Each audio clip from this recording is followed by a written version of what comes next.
High, hello, নমস্কার। সবাই কেমন আছেন? আমার চ্যানেলে এটা first blog. Short short video অনেক আছে, কিন্তু এটা আমার ফার্স্ট ব্লগ।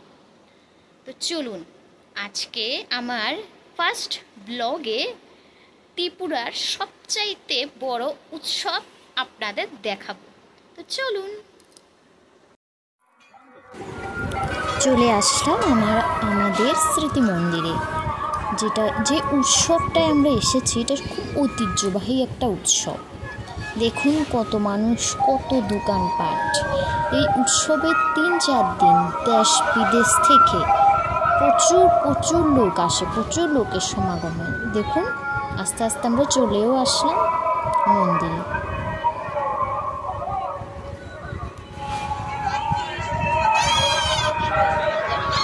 এই যে লেখা শ্রী শ্রী রাম ঠাকুর স্মৃতি মন্দির। রাম ঠাকুরের নামেই এই জায়গাটার নাম রাম ঠাকুর স্মৃতি মন্দির। স্মৃতি মন্দির হওয়ার একটাই কারণ, এখানে রাম ঠাকুর ডিঙ্গামানিক্য থেকে এখানে এসে প্রায় থাকতেন, 3-4 দিন থাকতেন। যে সময় ওনার ইচ্ছা হতো ওই সময় এসে এখানে থাকতেন, যার ফলে এই জায়গাটার নাম রেখেছে স্মৃতি মন্দির, রাম ঠাকুর স্মৃতি মন্দির। দেখুন উৎসবে কত দোকানপাট, কত কিছু উঠেছে।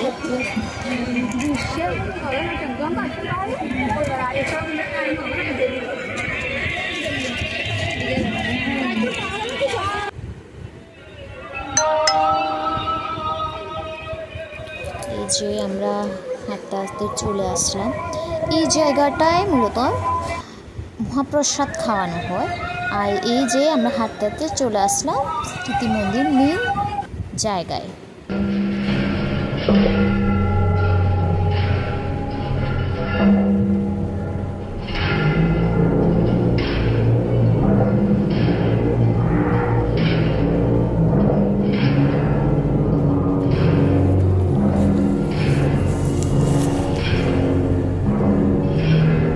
প্রচুর লোকের সমাগম, প্রচুর লোক।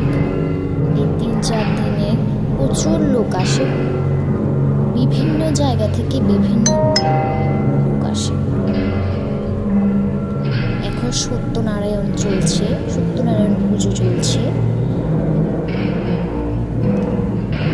আপনারা একটু দেখে নিন, ঠাকুরের নাম শুনুন।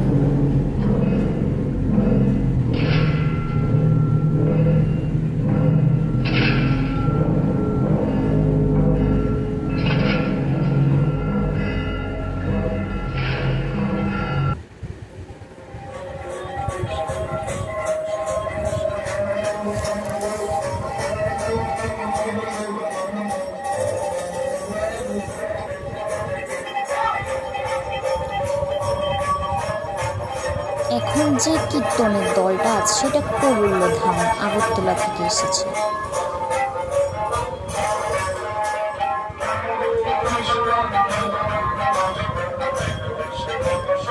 এই জায়গাটা যেন একটা আলাদাই ভালো লাগে, খুব ভালো লাগে জায়গাটায় গেলে। যে কোনো সময় আপনি যাবেন, দেখবেন আপনার খুব ভালো লাগে।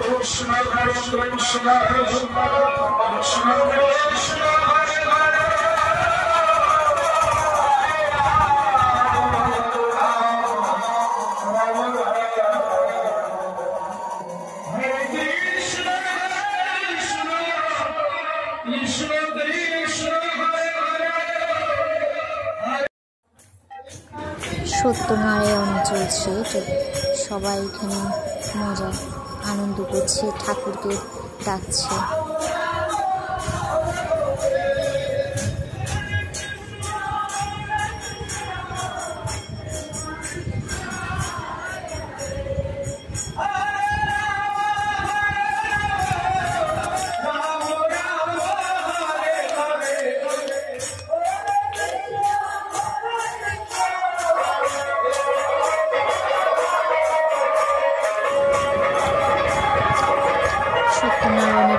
সিন্নি প্রসাদ, তারপর আমাদের অন্নপ্রসাদ দিল।